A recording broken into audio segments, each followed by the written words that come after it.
पढ़ने जा रहे हैं उसका नाम है मैनेजमेंट इंफॉर्मेशन सिस्टम। इसको MIS भी बोलते हैं। MIS का स्टैंड पर यही है जो मैंने अभी आपको बताया, मैनेजमेंट इंफॉर्मेशन सिस्टम। अब इसके क्रेडिटर्स के बारे में बात करते हैं। What is creditors? आवर्स का मतलब घंटे के। इस सब्जेक्ट को हमने एक वीक में कितने घंटे पढ़ना है? 3 आवर्स हमने पढ़ना है इस सब्जेक्ट को। लेकिन अब इसकी डिवीजन कैसे हुई है? ये वाला जो फर्स्ट पोर्शन होता है ये हमें थ्योरी को बेस करवा रहा होता है, और नेक्स्ट जो पोर्शन होता है ये लैब वर्क को करवा रहा होता है। इट्स मीन कि यहाँ पे 3 के 3 हमने जो थ्योरी में लिख दिए हैं ये कंसीडर करवा रहा है कि ये टोटली थ्योरी बेस्ड सब्जेक्ट है। थ्योरी बेस्ड हमारे पास कोर्स मौजूद है और इसमें कोई लैब नहीं है, 0 कंसीडर हो रही है। तो इसमें हम टोटली ये देखेंगे कि हमारे पास ओवरऑल थ्योरी में कि हमारे पास मैनेजमेंट इंफॉर्मेशन क्या है, कितनी चीजों को डिस्कस किया गया है, किन पॉइंट्स को डिस्क्राइब किया गया है। स्टूडेंट्स, आज के लेक्चर को स्टार्ट करने से पहले जो हमने प्रीवियस लेक्चर में जो चीजें डिस्कस की थी उनका थोड़ा सा ओवरव्यू लेते हैं कि हमने किन चीजों को डिस्कस किया था। Let's start previous lecture overview.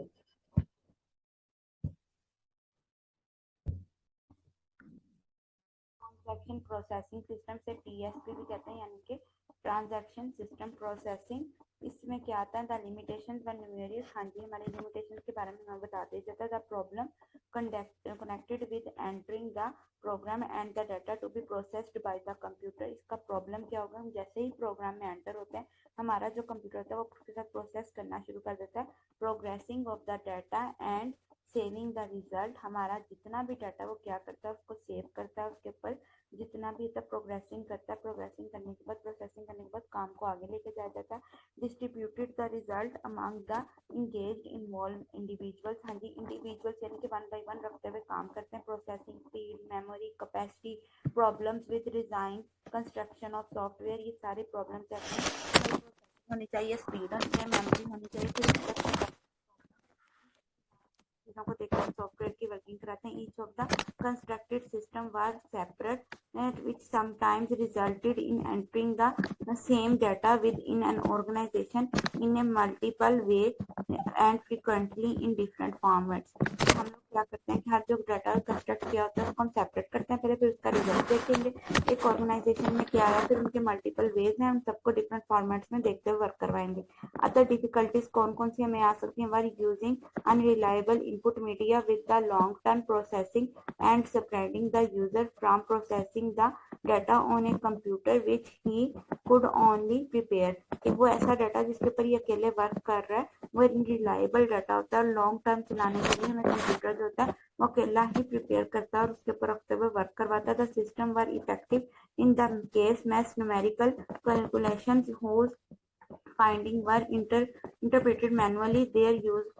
Their usefulness is supporting management was reduced और to spending up numerical calculations की कौन कौन सी calculations कैसे लेके चलते हैं इस हवाले से उनको स्प्लिट करवाया जाता है, काम को आगे बढ़वाया जाता है। नेक्स्ट हमारे पास आता है ट्रांजैक्शन सिस्टम प्रोसेसिंग समराइजिंग।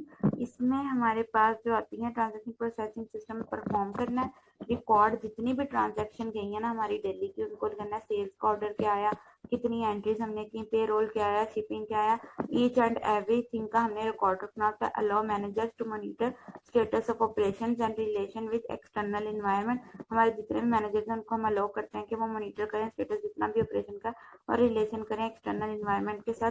सर्व ऑपरेशनल लेवल को देखते हुए हम उनको सर्व करते हैं।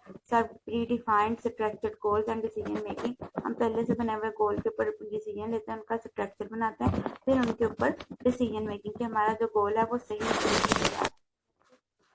फुलफिल कर पाएंगे, उसकी अचीवमेंट सही तरीके से ले पाएंगे कि नहीं ले पाएंगे, इसके अंदर हम फर्दर वर्किंग करते हैं। नेक्स्ट हमारे पास आती है यहाँ पे इसकी डेफिनेशन आती है ट्रांजैक्शन प्रोसेसिंग सिस्टम की। Transaction processing system support the monitoring, collection, storing, processing and examination of organisation basic business transaction के basic business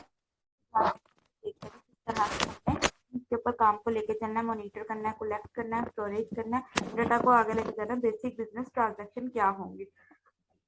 it also provides the input data, ये हमें इनपुट डाटा प्रोवाइड करती है। Other information system को देखते हैं several जो sometimes several transaction processing system है एग्जिस्ट करते हैं एक कंपनी के अंदर। ट्रांजैक्शन एंड प्रोसेसिंग सिस्टम जो होते हैं वो क्रिटिकली सक्सेस करते हैं किसी भी ऑर्गेनाइजेशन में, since they support core options आ जाते हैं operation such as purchasing raw materials, billing customer, preparing a payroll and shipping goods to customers आ जाते हैं कि आपने किस तरह से कस्टमर को देते हुए वर्क करवाना है, चीज़ों को आगे लेके चलना है, आपकी सक्सेस क्या है, मटेरियल्स क्या है, बिलिंग किस तरह से आप लोग कस्टमर्स की कर रहे हैं, सारी चीजें आती हैं। डिटेल स्टोर्स में क्या होता है, पॉइंट ऑफ सेल के मतलब ये आपका जैसा ही पॉइंट आया, आपने चीज खरीदी, आपने फौरन पेमेंट कर दी, sale is completed and information transaction reduce the level of inventory on hand.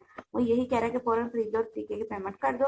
और कलेक्ट आप करते हो रेवेन्यू, आपका जितना भी रेवेन्यू आया, जितना भी खर्चा वगैरह है, कंपनी की कैश पोजीशन पे जाके उसको करते हैं। ये similar now to the part of MIS category, जो भी ये पॉइंट है आप इसको हमने MIS कैटेगरी में डाल दिया, जो कि हमारे बिजनेस के लिए बेनिफिशियल होता है। इसको हम लोग बिजनेस कैटेगरी में लेकर चलते हैं, जो हमारे बिजनेस कैटेगरी को डिफाइन करता है और बताता है कि हमारा बिजनेस किस तरह से। ग्लोबलाइजेशन अपॉर्चुनिटीज, ग्लोबल का जहाँ पे वर्ड आ जाता है इसका मतलब ये होता है कि हमने पूरी दुनिया के साथ कनेक्ट करना अपने आप को और उनके साथ अपॉर्चुनिटीज को देखते हुए वर्किंग में इस चीज को लेकर आना होता है। इसको हम ग्लोबलाइजेशन का नाम देते हैं। नेक्स्ट हमारे पास जो इसकी डिटेल्ड वर्क आता है वो क्या आता है कि how information system are transfer businesses, transforming businesses, किस तरह से इंफॉर्मेशन सिस्टम जितना भी होता है उसको हम बिजनेस में कैसे लेके जा सकते हैं। Increase technology investment 10% to 15%, increase responsibility to customer demands, shifts in media and advertising through emails, blogs, Google Ads, new laws and cyber laws। ये कहता है ये टेक्नोलॉजी 4 मेथड उसने हमें बताए हैं कि जिसके थ्रू हम लोग क्या करते हैं, अपने इंफॉर्मेशन सिस्टम को ट्रांसफर करते हैं किसी भी बिजनेस में। इंफॉर्मेशन टेक्नोलॉजी, अपनी जो टेक्नोलॉजी इन्वेस्टमेंट है उसको बढ़ाते हैं, 10% से 15% तक इंक्रीज करते हैं अपनी डिपॉजिटनेस को। कस्टमर्स की डिमांड के मुताबिक अपने मीडिया या एडवर्टाइजमेंट जितने भी हमारे चल रहे हैं, यानी कि blogs, information, Google ads, ETC news के लाज, साइबर ला, इन सबको लगा के हम आगे से आगे अपना काम बढ़ाते हैं। नेक्स्ट हमारे पास आते हैं ग्लोबलाइजेशन अपॉर्चुनिटीज में। Internet has drastically reduce cost of operating are global scale. अच्छा, इंटरनेट में हमारे पास क्या होती है कि जितनी भी ग्लोबल सेल्स हैं ये उनको आहिस्ता आहिस्ता करके रिड्यूस करना शुरू कर देता है, जिसकी वजह से क्या होता है, हमारा ऑपरेटिंग सिस्टम पे भी ग्लोबल लेवल पे भी बहुत ज्यादा इफेक्ट पड़ रहा होता है कि और हमारी कॉस्ट पे इफेक्ट पड़ता है, जिसकी वजह से हमें चीजों का सामना करने में, कौन से ऑपरेशनल कॉस्ट में या किन चीजों में हमें कमी या पेशी आती है, सारी चीजें हम लोग इसमें देखेंगे। रिड्यूस्ड ग्लोबल, रिड्यूस ग्लोबल आ जाते हैं ऑपरेशनल कॉस्ट, हमारी ग्लोबल लेवल पे ऑपरेशनल कॉस्ट हमारी कम हो जाती है। वर्ल्ड वाइड मार्केट प्लेस में क्या आता है, पूरी दुनिया के साथ हमारी मार्केट प्लेस वैल्यू करें, customer supplier, finding lower cost suppliers, managing production facility in other countries. हाँ जी, अब हमने यहाँ पे क्या करना है कि हमारे पास जितने भी लो कॉस्ट के सप्लायर्स हैं उनको मैनेज करना है, उनके प्रोडक्ट फैसिलिटी को, फिर उसके बाद वैलिडिटी जितनी भी हमारी है, यानी कि जो उस चीज को बना रही है, दूसरी कंट्रीज में सप्लाई कर रही है या उनका जो काम चला रही है, उनकी ऑर्गेनाइजेशन को चला रही है, उसको हम लोगों ने मैनेज करना। नेक्स्ट हमारे पास आता है in the emerging fully digital form, कौन सी आ जाती है, significant business relationships are digitally enabled and mediated. अच्छा, यहाँ पे कहते हैं कि जितने भी सिग्निफिकेंट का जहाँ पे वर्ड आ जाता है उसका मतलब होता है इंपॉर्टेंट होना। हमारा जितना भी डाटा है वो इंपॉर्टेंट एक रिलेशनशिप बनाता है, अनेबल करता है हमारे मीडिया को किसके साथ कि हम लोग अपना बिजनेस रिलेशनशिप जो होता है उसको इंक्रीज कर सकें। Core business process are accomplish through digital network, digital network के थ्रू हम अपने बिजनेस का जो प्रोसेस है अकॉम्प्लिश यानी कि फॉरवर्ड अपने बिजनेस प्रोसेस को कंप्लीट कर सकते हैं। Key corporate assets are manage digitally, जितना भी एसेट्स है हमारा उनको हम डिजिटली मैनेज करते हैं, यानी कि हमने उनके लिए पेपर वर्क मैनुअली नहीं करना, सारा काम कंप्यूटराइज्ड करते हैं। इसको हम की कॉर्पोरेट एसेट्स कहते हैं कि जो हमारे मैनेज करवा रहे हैं चीजों को। डिजिटल फंड्स ऑफर ग्रेटेस्ट हाँ देती हैं flexibility in organisation and management. हाँ जी, यहाँ पे जितनी भी डिजिटल फंड्स हैं वो हमें ग्रेटर फ्लेक्सिबिलिटी यानी कि हमें फ्लेक्सिबिलिटी के चांसेस एक ऑर्गेनाइजेशन और मैनेजमेंट में बहुत ज्यादा देते हैं। इनमें time shifting, space shifting, ETC ये सारा कुछ इसके अंदर इन्वॉल्व होता है। नेक्स्ट हमारे पास आता है growing interdependence between ability to use information technology and ability to implement corporate strategies and achieve corporate goals. Business firms invest heavily in information system to achieve 6 business business opportunities आ जाती हैं। यहाँ पे business के objective रहते हैं कि जितना भी हमारी इंडिपेंडेंस है एबिलिटी को यूज करने की इंफॉर्मेशन में, या फिर वो एबिलिटी जो कि हमारी स्ट्रेटेजी के साथ कोऑपरेट करवाती है, हमारी डाटा को आगे से आगे लेकर जाती है, वो हैवीली इंफॉर्मेशन सिस्टम को अचीव करते हैं। उनकी 6 बिजनेस स्ट्रेटेजीज ऑब्जेक्टिव होते हैं। Number 1 operational excellence, number 2 new product services and business models, number 3 customers and suppliers intimate formality, then number 4 improved decision making, number 5 competitive advantage, number 6 survival। अब number 1 पे जो है operational excellence, operational से मुराद ये है कि हमने उसकी फंक्शनैलिटी, उसके ऑपरेशंस को देखना है, उनको जज करना है। एक्सीलेंस से मुराद के बेहतरीन अंदाज में उनकी एफिशिएंसी को देखते हुए काम को आगे लेके जाना है। Use as tool to achieve higher efficiency and productivity, हमें ये टूल्स एंड हायर एफिशिएंसी जो होगी उसको देखते हुए वर्क को आगे लेके जाना है कि हमारी जो एफिशिएंसी है, ये चीज़ है, वो कैसे वर्क कर रही है, वो एफिशिएंटली चल भी रही है कि नहीं चल रही, उसकी प्रोडक्टिविटी क्या है, किस तरह से वो काम को आगे लेके जा रहे हैं। New product services and business model, अब जब न्यू का नाम आया तो हमने जितनी भी न्यू प्रोडक्ट बनाई उनके सर्विसेज देनी, उनके बिजनेस मॉडल्स को बिल्ड करना है। Music industry new products new models easy, अच्छा यहाँ पे MELK पे ये क्या है, ये वो मॉडल्स के नाम है, ये वो इंडस्ट्रीज के नाम है जिनके थ्रू हम लोग क्या करते हैं, अपनी सर्विसेज दे रहे हैं, ये मॉडल्स को क्रिएट कर रहे हैं। अब आते हैं कस्टमर्स एंड सप्लाई फॉर्मेलिटी, ये ग्लोबलाइज, ये वो सर्विसेज हैं जो हम पूरी दुनिया में अगर कोई ऑपरेट परफॉर्म कर रहे हैं या कोई फंक्शनैलिटी दे रहे हैं तो हम उसके साथ किन चीज़ों का सामना हमें करना पड़ता है, किन मुश्किलात का, तो उसके अंदर रहते हुए हम काम करते हैं। कस्टमर्स एंड सप्लाई फेमिलैरिटी आ जाती है, फेमिलैरिटी मतलब एक जैसा होना। Hotels keep customers information, Amazon customer tracking आ जाती है, कस्टमर्स की ट्रैकिंग, उनके इंफॉर्मेशन सिस्टम को देखा जाता है कि हमारा इंफॉर्मेशन सिस्टम है वो कैसे वर्क कर रहा है, वो किस तरह रखते हुए आगे चीज़ों को लेके जा रहा है। इम्प्रूव्ड डिसीजन मेकिंग, हमने डिसीजन मेकिंग कैसे करनी है चीज़ के अंदर, फैसला कौन अंदाज में काम कैसे चलना है। Best guesses with right decision, अच्छा यहाँ पे वो कहता है कि आपको ये सबसे इंपॉर्टेंट चीज़ है कि आप जो काम कर रहे हैं उसके ऊपर आपने गेस जो है वो बेस्ट लेना है, डिसीजन आपका राइट होना चाहिए, इसके थ्रू आप इंफॉर्मेशन ले रहे हैं through right info at the rate of right time, यानी कि आपने राइट इन्फो ली है, बिल्कुल सही इंफॉर्मेशन ली है और ट्रू टाइम पे जाके आप उस चीज़ की इंफॉर्मेशन आगे पहुंचा रहे हैं। कंपिटेटिव एडवांटेज वो एडवांटेज होता है जो पूरी दुनिया के साथ आपको कम्पीट करवा रहा है, आपकी थिंग्स को एक जगह से दूसरी जगह बेटर वे में लेके जा रहा है। Doing the things better than others, हाँ जी, हमारी जो थिंग्स हैं या ज़रूरतें हैं, चीज़ें, उनको दूसरों की निस्बत ये बेहतर बनाता है, उनके अंदर फैसिलिटीज पैदा करता है कि हमारी चीज़ें आगे से आगे कैसे मूव कर सकती हैं। अब आते हैं सर्वाइवल, जहाँ पे सर्वाइवल हो जाए तो सर्वाइवल का जो लफ्ज़ी मीनिंग है वो ये है हमारे पास कि किसी चीज़ को रहते हुए हमने सर्वाइव करना, उनकी चीज़ों को समझना कि हाँ इसमें ये प्रॉब्लम्स आ रही हैं, उसी के अंदर रहते हुए कैटेगरीज को अंडरस्टैंड करना। IT is necessary item to survive easy bank, हाँ जी, IT क्या है, बहुत ही नेसेसरी आइटम है जिसके बगैर हम क्या अपनी इंडस्ट्रीज को, अपनी चीज़ों को इन्वॉल्व किए बगैर आगे नहीं चला सकते। इसमें बैंक्स में IT का होना बहुत जरूरी है, तभी हम ऑनलाइन बैंकिंग वगैरह ETC फंक्शन परफॉर्म कर सकते हैं।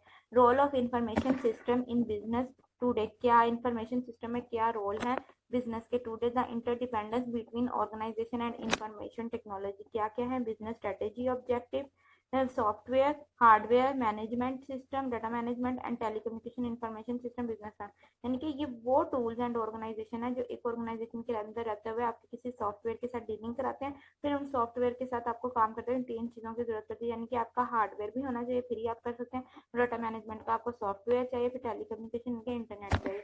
ये सारी चीज़ें आप एक ऑर्गेनाइजेशन के अंदर रहते हुए काम को परफॉर्म करवाते हैं। There is a growing interdependence between a firm's information system and its business capabilities. Changes in strategy, rules, and business processes increasingly require changes in hardware, software, databases, and telecommunication. Often, what the organization would like to do depends on what its system will permit it to do. जब हमारा system grow करता है वो किसके अंदर depend करते हुए grow करता है, एक फर्म का वो एक इंफॉर्मेशन सिस्टम पे ग्रो करता है कि हमारा जो बिजनेस की कैपेबिलिटीज है उनके अंदर क्या चल रहा है, उनके अंदर क्या चेंजेस आ रही हैं, किस तरह से हम उस सिस्टम को वर्क करवा रहे हैं, उनके अंदर स्ट्रेटेजीज, रूल्स एंड रेगुलेशन किस तरह से लेकर चल रहे हैं, वो किस तरह से हमारी जो चीज़ें हैं उनके अंदर रिक्वायर जानकारी। अब ये बता रहे हैं कि हमें किन चीज़ों के अंदर जो ज़रूरत पड़ती है रिक्वायर करने के लिए, मतलब चेंजेस लाने के लिए, उनमें हार्डवेयर आता है, सॉफ्टवेयर, डाटाबेसेस एंड टेलीकम्युनिकेशन, ये सारी चीज़ें आती हैं।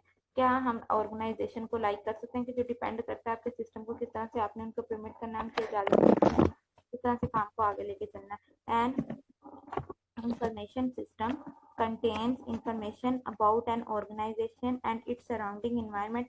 Basic activities: input, processing, and output produce the information organization need. Feedback is output returned to appropriate people or activities in the organization to evaluate and refine the input. Environmental actors such as customers, suppliers, competitors, stakeholders, and regulatory agencies interact with the organization and its information system. अब इसमें यहाँ पे क्या है कि जितना भी information system है वो इसमें बेसिकली बताया हमारी 3 एक्टिविटीज में इन्वॉल्व होता है। पहले आप इनपुट लेंगे, इनपुट लेने के बाद आपको आइडिया हो कि इनपुट के बाद आप लोग क्या करते हो, किस तरह से आउटपुट लेते हो, तो आगे फिर उसके बाद उनकी प्रोसेसिंग कैसे करो, इस इन्फॉर्मेशन को ऑर्गेनाइजेशन में कैसे लेके जाते हैं, आपका जो आउटपुट होता है वो आपको किस तरह से रिटर्न हो रही है, उसके अंदर कौन कौन से लोग इन्वॉल्व है, एक्टिविटीज को कैसे आगे लेके जाया जाता है, इन्वायरमेंटल एक्टर्स कौन से हैं जिन्हें customer, supplier, competitor, stakeholder, regulatory agencies, ये सारी चीजें क्या है हमारे पास हमारी इंफॉर्मेशन को एक फर्म को एक बिल्ड करने में काम आती हैं। इनके इंफॉर्मेशन सिस्टम को यूज करते हुए हम अपनी एक फर्म जो होती है उसको बिल्ड कर सकते हैं। जिस तरह ये हमने इसकी डायग्राम में देखा कि ये हमारे पास इंफॉर्मेशन बिजनेस फर्म जो है इंफॉर्मेशन सिस्टम पे टोटली डिपेंडेंट है, उसको देखते हुए हम उसके मुताबिक उसकी वर्किंग को करते हैं कि एक फर्म बनाते हैं। E business, how business is use information system. Management information system है, हम देखें ग्लोबली इलेक्ट्रॉनिकल बिजनेस हम कैसे वर्क करते हैं, इसमें बिजनेस में जितना भी इंफॉर्मेशन सिस्टम है इसको हम लोग किस तरह से यूज करें, इसके ऊपर अब हम डिस्कशन करते हैं। Let's start global e business discussion.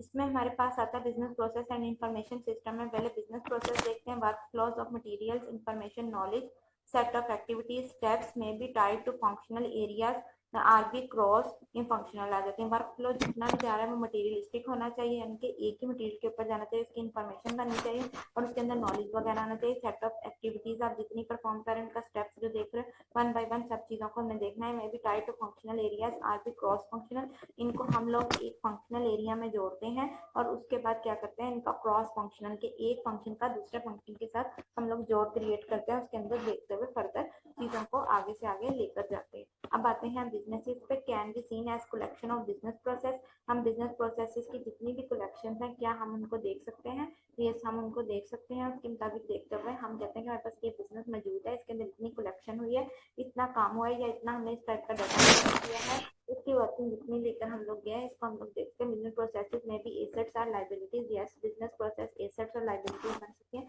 Assets वो चीजें होती हैं जो हमारे पास मौजूद है, हमारा अपना माल, और लायबिलिटीज जो हमने किसी दूसरे के वाजिबात देने होते हैं, उन चीजों को हमने देखना होता है, उसको हम लोग लायबिलिटीज का नाम देते हैं। नेक्स्ट हमारे पास आता है examples of functional business processes: manufacturing and production, sales and marketing, finance and accounting, human resources।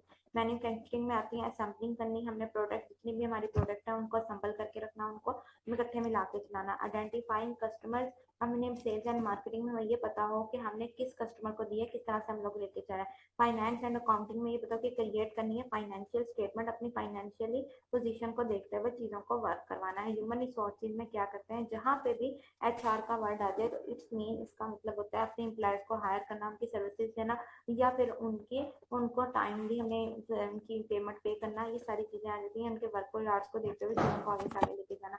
Business processes and information system. Information technology enhance business processes in two main ways. Number one, increasing efficiency of existing process, enabling entering new process that are capable of transforming the business. Increasing efficiency of existing processes यानी कि वो position of terminal, point of sale में POS से मराद होता है point of cell terminal, कि ऐसा आपने स्टेप उठाना है जो मैनुअली आपने वर्क करना है कि आप पॉइंट ऑफ सेल पे जा रहे हैं और जाकर हमने चीज खरीदे वापस करें, मतलब उसकी पेमेंट दी। लाइक जैसे हम किसी शॉप पे जाते हैं, हमें पता है हमने ये चीज खरीदनी है, हमने फॉर एग्जांपल नमक ही खरीदना, हम नमक खरीदेंगे, नमक खरीद के हमने उसके पैसे पे किए और काम खत्म हो गया, ये मैनुअली हमारा काम हुआ। अब हम आते हैं easily entering new process that are capable of transferring the business. अब हमने ये वाली जो चीज थी ना, एक तो या तो हमने ये एक एज अ कस्टमर देखी, या फिर अगर हम दूसरी बात करें अपने जो बिजनेस की टर्म में, तो बिजनेस की टर्म में हमने जिस जगह पे डील करेंगे वो माल हमारे तक पहुंचा देंगे। जब हम ये पूरे सिस्टम को पहले हम कैपेबल बनाते हैं बिजनेस को ट्रांसफर करने में, हम क्या करेंगे, हम देखेंगे हमारे पास चीजें कौन सी मौजूद है, क्या हमारा इतना सरमाया है या एसेट है कि हम अपने डॉक्यूमेंट को आगे से आगे मूव कर सकें या हम अपने बिजनेस को चला सकें। Change the flow of information, replace sequential steps with parallel steps, eliminate delays in decision making। कि हमने फ्लो, जितनी भी हमारी इन्फॉर्मेशन का फ्लो है हमने उसको एक सीक्वेंस के साथ चलाना है, फिर उस सीक्वेंस को हमने रिप्लेस करना है पैरेलल स्टेप्स करके, एक के बाद एक स्टेप का एक दूसरे के साथ। जितने भी डिलेज होंगे उनकी डिसीजन मेकिंग में हमें हेल्प आउट मिलेगी।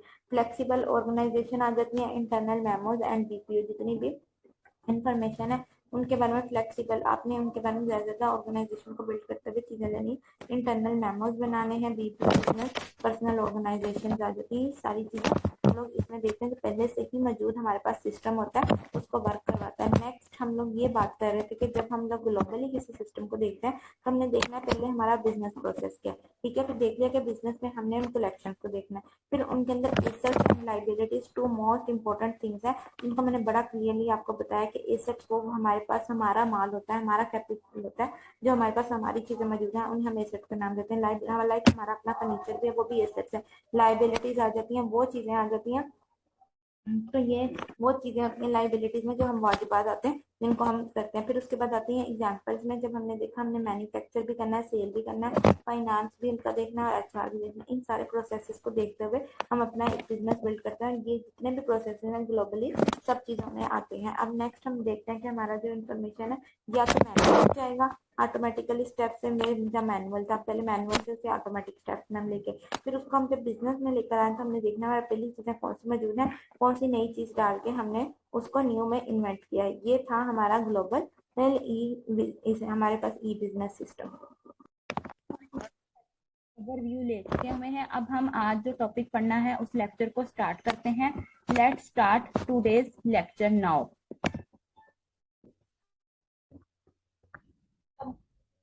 ऑफ इंफॉर्मेशन सिस्टम्स, नंबर 1 पे हमारे पास क्या है, मॉडल डिजामिनेशन इंफॉर्मेशन सिस्टम है क्या, इसको हम लोग देखते हैं। पहले हमारे पास आते हैं इंफॉर्मेशन राइट्स। इंफॉर्मेशन राइट्स में हमें ये पता हो कि हमारी प्राइवेसी मौजूद है, उसके अंदर सिक्योरिटी है, privacy and freedom in the internet age, के इंटरनेट की दुनिया के अंदर हमें privacy and internet European directorate data protection के हमें डाटा के ऊपर प्रोटेक्ट दे रहे हैं कि नहीं दे रहे हैं, हमारा डाटा किस तरह से बिल्ड कर रहे हैं। इंटरनेट चैलेंजेस टू प्राइवेसी, जितने भी इंटरनेट के चैलेंजेस हैं वो हमें प्राइवेसी के जो इश्यूज हैं वो तो नहीं रेस करके दे रहे, टेक्निकल सोल्यूशंस को सॉल्व कर रहे हैं कि अगर हमारा कोई प्रॉब्लम ऐसा आ जाए जो हमारे डाटा को प्रॉब्लमाइज कर रहा है या क्रिटिकल इश्यूज को क्रिएट कर रहा है तो क्या वो उनको सॉल्व आउट कर रहे हैं, करके दे रहे हैं हमें। नेक्स्ट आते हैं प्रॉपर्टी राइट्स। प्रॉपर्टी राइट्स में intellectual property, trade secrets, copyrights, patent, challenges to intellectual property rights आ जाती हैं।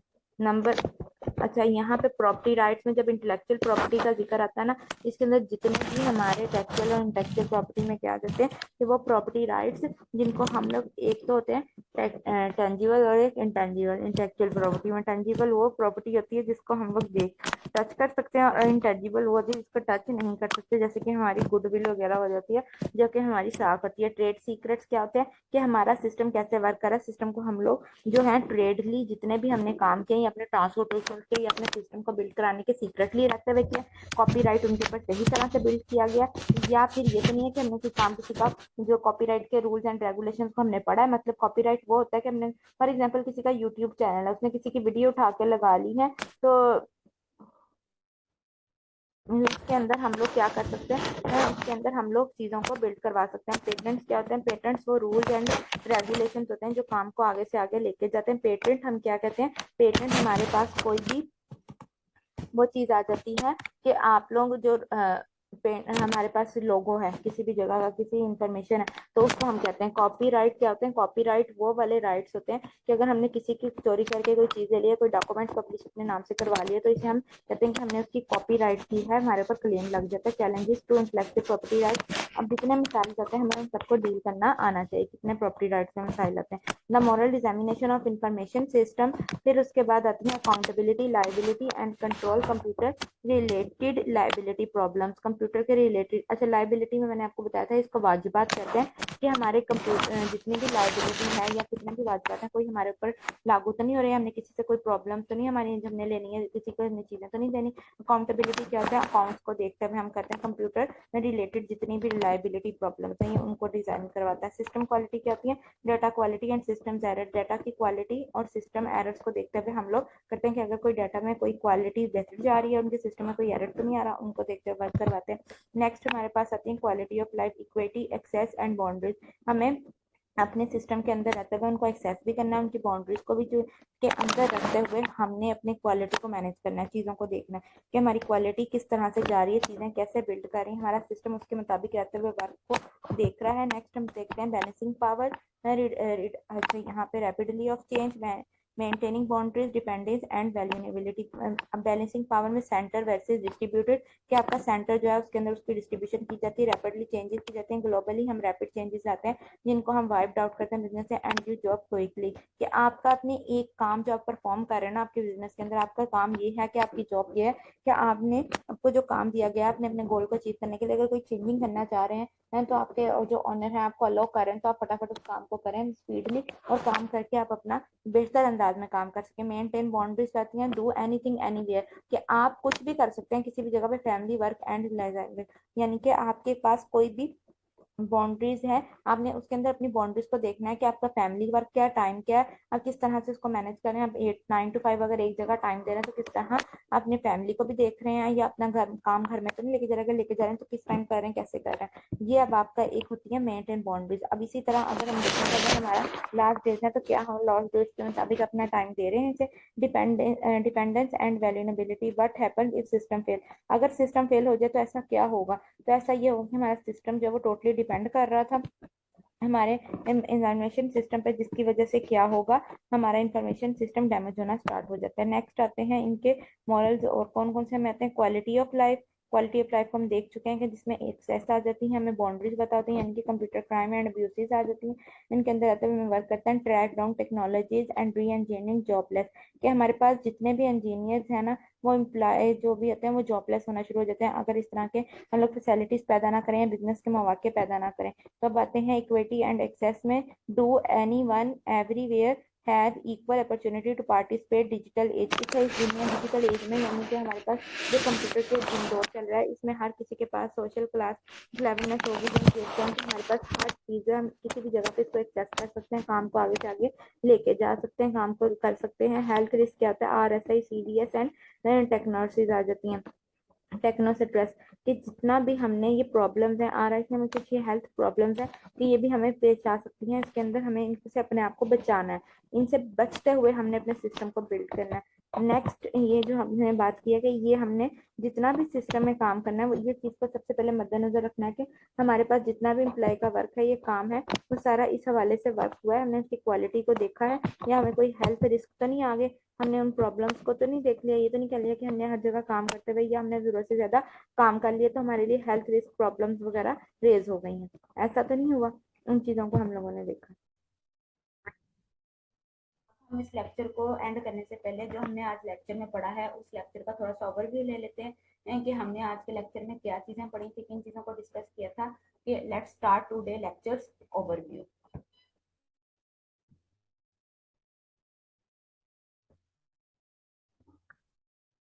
And social issues in information system, एक एथिकल या सोशल इश्यूज कौन कौन से हमें पेश आते हैं एक इंफॉर्मेशन सिस्टम के अंदर रहते हुए, किन प्रॉब्लम्स का हमें सामना करना पड़ता है, या कौन सी मोरल वैल्यूज हैं जिनको हमें देखकर अपना इंफॉर्मेशन सिस्टम बिल्ड करना पड़ता है। नंबर 1 पे अब जब यहाँ पे हम लोग इसकी देखते हैं स्लाइड्स पे, understanding ethical and social issues related to systems, a model for thinking about ethical, social and political issues. 5 moral dissemination of information is information rights and obligation, property rights and obligations। अच्छा ये हमारे पास था, अब इसको one by one करके discuss करते हैं। Model for thinking about ethical and social and political issues, एक मॉडल जब हम कोई भी बिल्ड करते हैं ना उसमें हमने एथिकल इश्यूज को भी देखना है, सोशल को भी देखना है और पॉलिटिकल इश्यूज को भी देखना है। पॉलिटिकल इश्यूज क्या होते हैं कि एक जब आप पार्टी बिल्ड कर रहे हो, आप चीज़ों को लेके चल रहे हो, आपका जो सिस्टम है वो उसके मुताबिक वर्क कर रहा है, क्या आपके खिलाफ कोई साजिश तो नहीं चल रहा, या फिर आपके सिस्टम को कोई तोड़ना तो नहीं चाह रहा, आपका ऑलरेडी जो बिल्ड सिस्टम है। एथिकल में क्या आता है कि मॉरल वैल्यूज के अंदर रहता है हम किस तरह से काम चलते हैं। अब जब सोशल देखते हैं तो सोशली आप लोग दुनिया के साथ कैसे कनेक्टेड करते हो, अपने सिस्टम को कैसे वर्क करवाते हो, इसको हम लोग अपने सोशल एथिकल इश्यूज कहते हैं। आप जब हम एक मॉडल बनाते हैं इनके बारे में हमें इन 3 चीजों के बारे में सबसे पहले सोचना पड़ता है। नेक्स्ट जो पॉइंट हमारे पास आता है उसमें आता है 5 moral dissemination of information है, information rights and obligation, property rights and and obligations आ जाती हैं। पहले तो हम यही कहते हैं कि हमारा जो इन्फॉर्मेशन के राइट्स हैं वो हमें पता हो कौन कौन से हैं, उनकी वैल्यूज क्या है, उनके ऑब्लिगेशंस क्या है, प्रॉपर्टी के राइट्स क्या है, फिर उसके बारे में हम लोग ऑब्लिगेशंस कैसे लेके चल रहे हैं, अपनी चीजों को बना कैसे रहे हैं, काम को कैसे लेके चल रहे हैं। हमने एक प्रॉपर्टी खरीदी, हमें पता हो कि हमने क्या प्रॉपर्टी खरीदी, किस तरह की हमने प्रॉपर्टी खरीदी, उसके ऊपर क्या हमारे रूल्स एंड रेगुलेशंस अप्लाई हो रहे हैं जो हमारे सिस्टम को बिल्ड करवा रहे हैं। नेक्स्ट आते हैं अकाउंटेबिलिटी एंड कंट्रोल। हमारा अकाउंटेबिलिटी और कंट्रोल क्या, हमारा सिस्टम कैसे बिल्ड कर रहा है, अकाउंट्स को कैसे लेते हुए हम सिस्टम को कैसे चला रहे हैं, कंट्रोल कैसे कर रहे हैं, सिस्टम क्वालिटी क्या है, क्वालिटी ऑफ लाइफ QOL जिसे हम बोलते हैं। पहले हमने ये देखना है कि हमारे सिस्टम की क्वालिटी क्या है, किस तरह से हमारा सिस्टम बिल्ड कर रहा है। फिर क्वालिटी ऑफ लाइफ, हमारे सिस्टम की लाइफ की जो क्वालिटी है वो किस तरह से काम को लेके आगे जा रही है।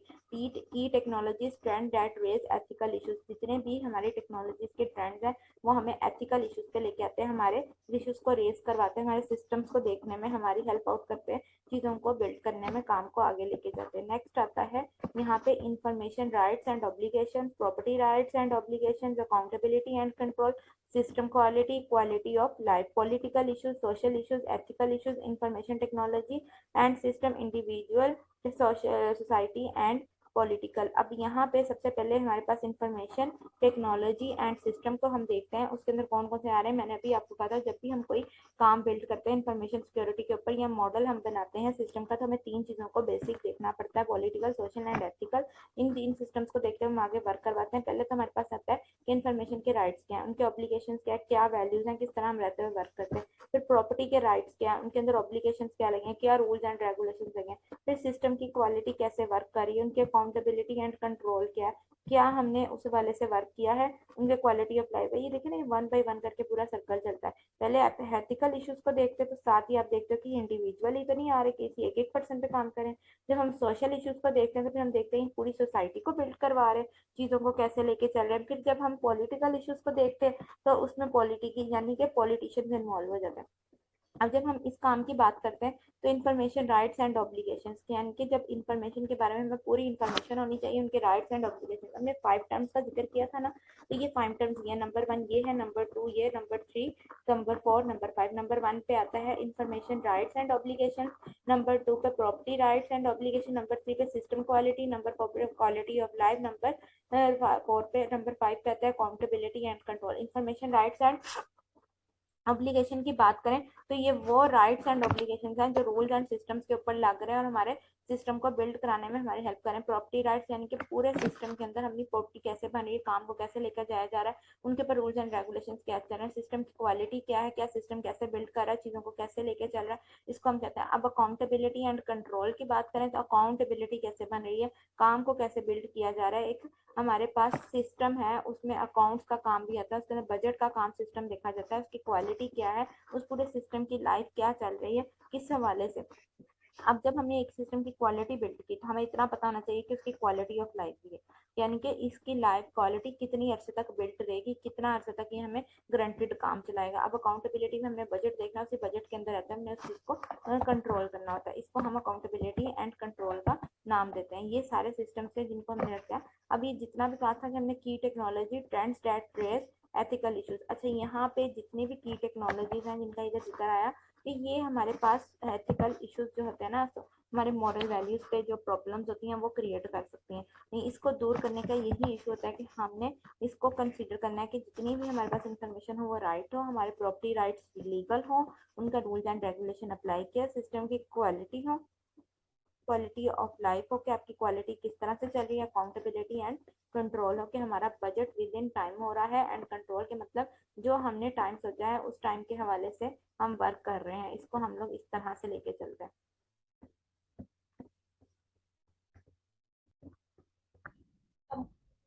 ऑफ इंफॉर्मेशन सिस्टम्स, नंबर 1 पे हमारे पास क्या है, मॉडल डिजामिनेशन इंफॉर्मेशन सिस्टम है क्या, इसको हम लोग देखते हैं। पहले हमारे पास आते हैं इंफॉर्मेशन राइट्स। इंफॉर्मेशन राइट्स में हमें ये पता हो कि हमारी प्राइवेसी मौजूद है, उसके अंदर सिक्योरिटी है, privacy and freedom in the internet age, के इंटरनेट की दुनिया के अंदर हमें privacy and internet European directorate data protection के हमें डाटा के ऊपर प्रोटेक्ट दे रहे हैं कि नहीं दे रहे हैं, हमारा डाटा किस तरह से बिल्ड कर रहे हैं। इंटरनेट चैलेंजेस टू प्राइवेसी, जितने भी इंटरनेट के चैलेंजेस हैं वो हमें प्राइवेसी के जो इश्यूज हैं वो तो नहीं रेज करके दे रहे, टेक्निकल सोल्यूशंस को सॉल्व कर रहे हैं कि अगर हमारा कोई प्रॉब्लम ऐसा आ जाए जो हमारे डाटा को प्रॉब्लमाइज कर रहा है या क्रिटिकल इश्यूज को क्रिएट कर रहा है, तो क्या वो उनको सॉल्व आउट कर रहे हैं, करके दे रहे हैं हमें। नेक्स्ट आते हैं प्रॉपर्टी राइट्स। प्रॉपर्टी राइट्स में intellectual property, trade secrets, copyrights, patent, challenges to intellectual property rights आ जाती हैं। नंबर अच्छा, यहाँ पे प्रॉपर्टी राइट्स में जब इंटेलेक्चुअल प्रॉपर्टी का जिक्र आता है ना, इसके अंदर जितने भी हमारे टेक्सुअल और इंटेलेक्चुअल प्रॉपर्टी में क्या जाते हैं कि वो प्रॉपर्टी राइट्स जिनको हम लोग, एक तो होते हैं टेंजिबल और एक इंटेंजिबल। इंटेलेक्चुअल प्रॉपर्टी में टेंजिबल वो प्रॉपर्टी होती है जिसको हम लोग देख टच कर सकते हैं, और इंटेंजिबल वो होती है जिसको टच नहीं कर सकते, जैसे कि हमारी गुडविल वगैरह हो जाती है जो कि हमारी साख होती है। ट्रेड सीक्रेट्स क्या होते हैं कि हमारा सिस्टम कैसे वर्क कर रहा है, सिस्टम को हम लोग जो है ट्रेडली जितने भी हमने काम किए या अपने ट्रांसपोर्टेशन के या अपने सिस्टम को बिल्ड कराने के सीक्रेटली रखते हुए किया। कॉपीराइट उनके ऊपर सही तरह से बिल्ड किया गया, या फिर ये तो नहीं है कि हमने कोई काम किसी का जो कॉपीराइट के रूल्स एंड रेगुलेशन को हमने पढ़ा है। मतलब कॉपीराइट वो होता है कि हमने फॉर एग्जाम्पल किसी का यूट्यूब चैनल है, उसने किसी की वीडियो उठा के लगा ली है, तो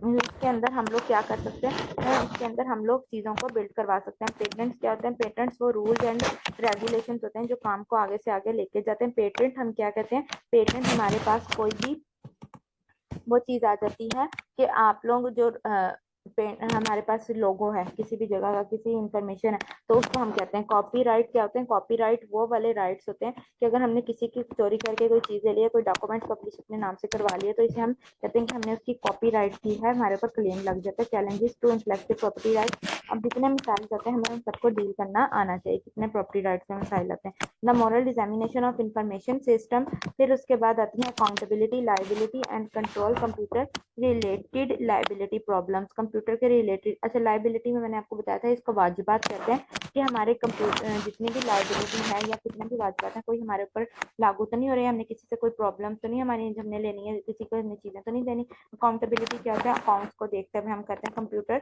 रिलेटेड जितनी भी लाइबिलिटी प्रॉब्लम्स हैं ये उनको डिजाइन करवाता है। सिस्टम क्वालिटी क्या होती है, data quality and systems error, data की क्वालिटी और सिस्टम एरर्स को देखते हुए हम लोग करते हैं कि अगर कोई डाटा में कोई क्वालिटी बेहतर जा रही है, उनके सिस्टम में कोई एरर तो नहीं आ रहा, उनको देखते हुए वर्क करवाते हैं। नेक्स्ट हमारे पास आती है quality of life, equity, access and boundaries. हमें अपने सिस्टम के अंदर रहते हुए उनको एक्सेस भी करना है, उनकी बाउंड्रीज को भी जो के अंदर रखते हुए हमने अपनी क्वालिटी को मैनेज करना है, चीज़ों को देखना है कि हमारी क्वालिटी किस तरह से जा रही है, चीज़ें कैसे बिल्ड कर रही है, हमारा सिस्टम उसके मुताबिक रहते हुए वर्क को देख रहा है। नेक्स्ट हम देखते हैं बैलेंसिंग पावर। अच्छा, यहाँ पे rapidly of change, maintaining boundaries, dependence and वैल्यूएबिलिटी।